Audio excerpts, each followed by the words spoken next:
Hi everyone. Well, I'm pretty browned off with the world today.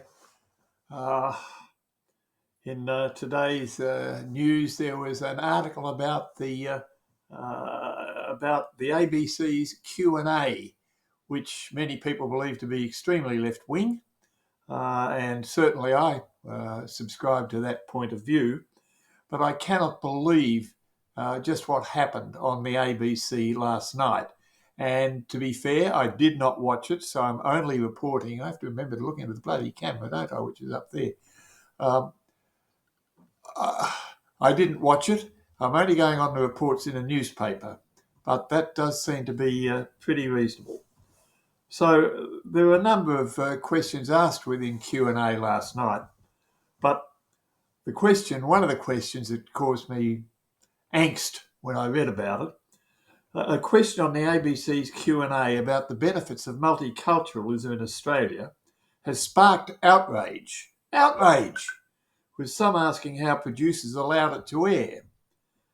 Audience member Jenny Carroll told the panel and the live national audience on Monday night that she doesn't believe that multiculturalism is a great thing, claiming the culture of the original British-Irish majority has been demonised constantly for the past 3 decades.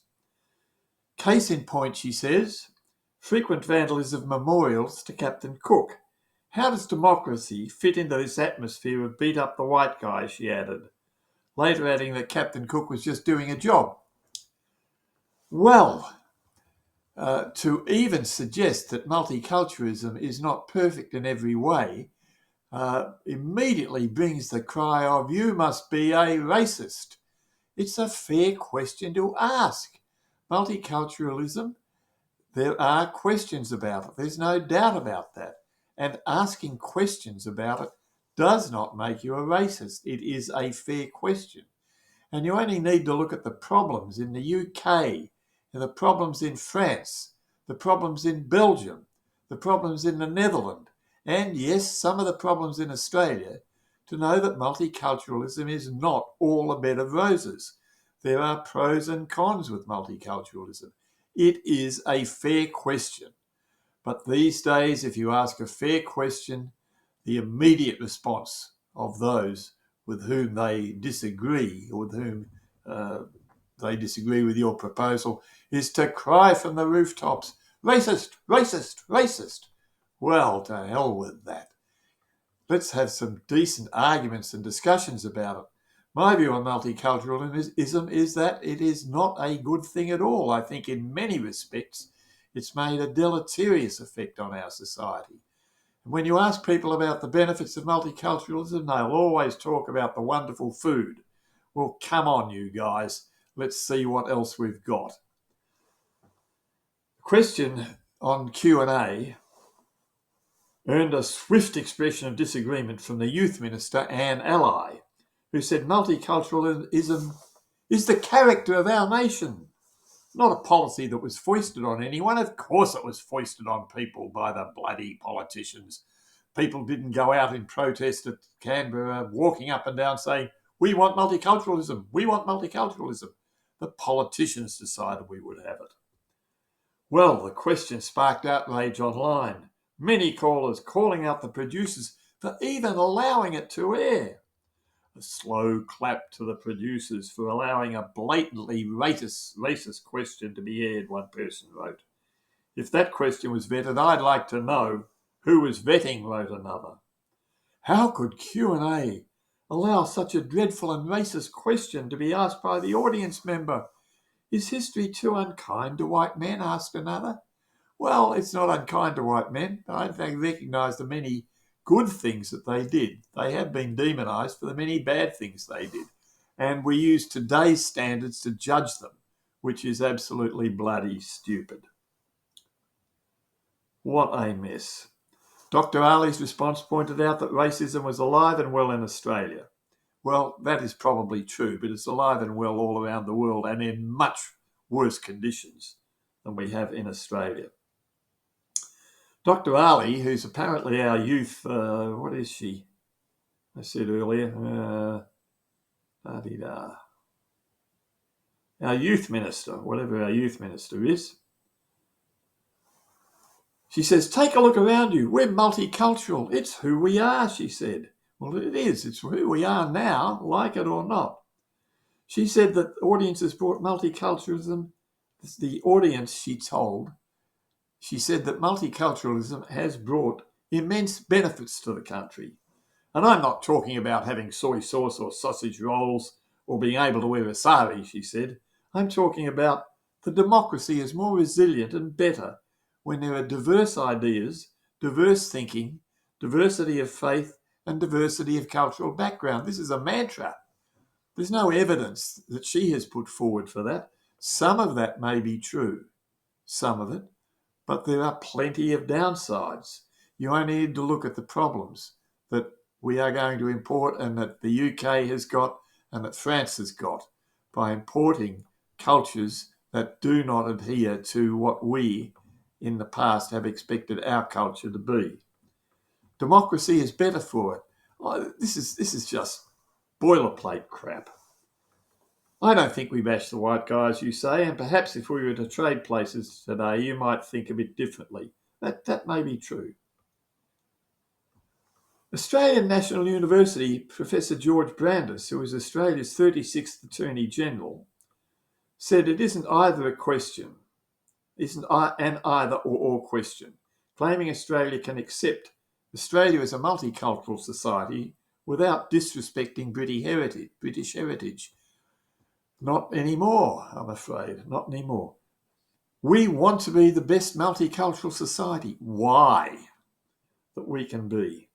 On the other hand, that doesn't involve disrespecting the British heritage, which was very important in framing a set of values for modern Australia, but which are being white-handed at a great rate at the moment. Our legal system, our parliamentary system, and our system of government, our commercial practices have all been based on the British system, and this country's been pretty successful.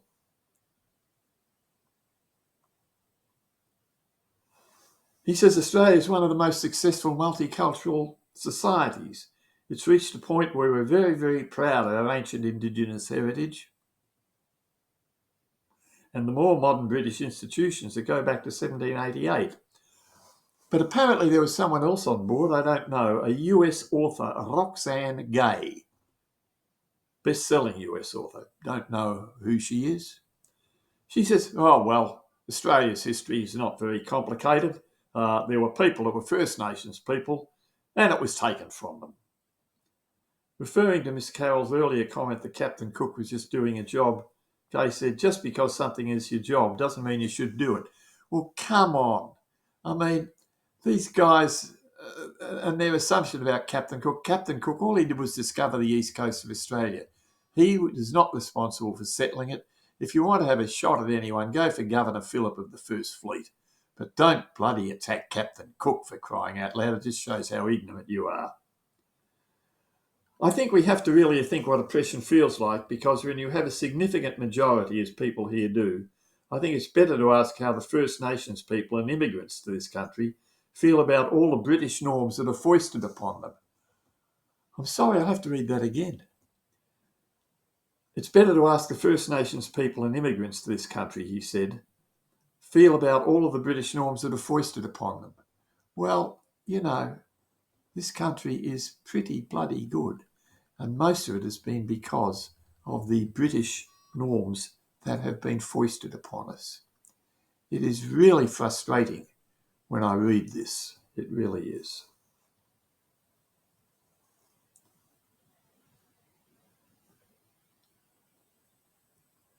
Oh, dearie me.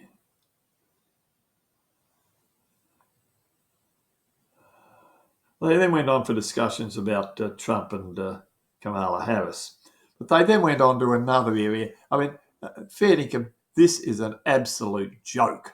An absolute joke. Typical of the rubbish people that they get on Q&A. The Professor of Politics at the University of Cambridge, David Runciman, also made a big call during the program, claiming people as young as six should be allowed to vote.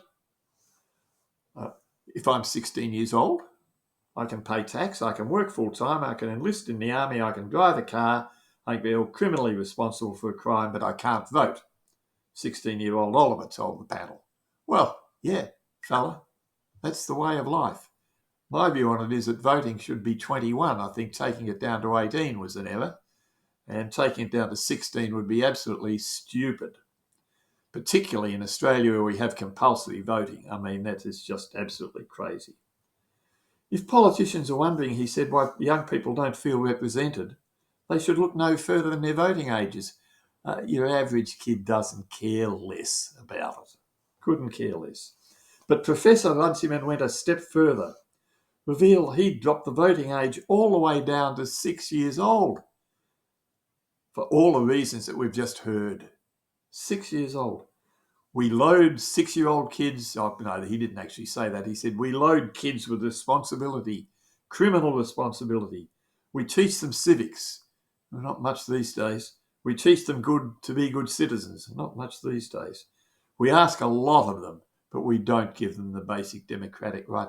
Can you imagine giving a vote to a 6-year-old, 7-year-old, 8-year-old, 10-year-old? These guys, they live in, fairies at the bottom of the garden. Absolutely no brains. But he did say there's no age cap on voting for older voters. There's a difference between a 6-year-old and an 80-year-old. The 80-year-old's had 80 years of experience and presumably has still most of his marbles, or he wouldn't be voting.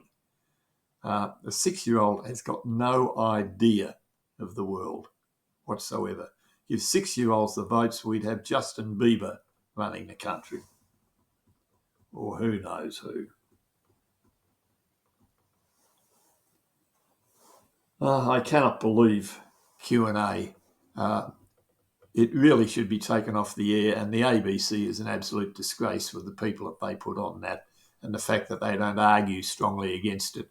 What is interesting is when you read the comments on Q&A about the whole, both of these exercises, they are quite supportive of taking that dreadful racist question about multiculturalism off and supportive of reducing the voting age. But when you actually look at the comments in the paper from members of the public about that, they are all totally against it.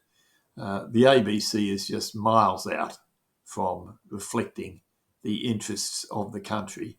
They're so left-wing, it's hardly worth watching.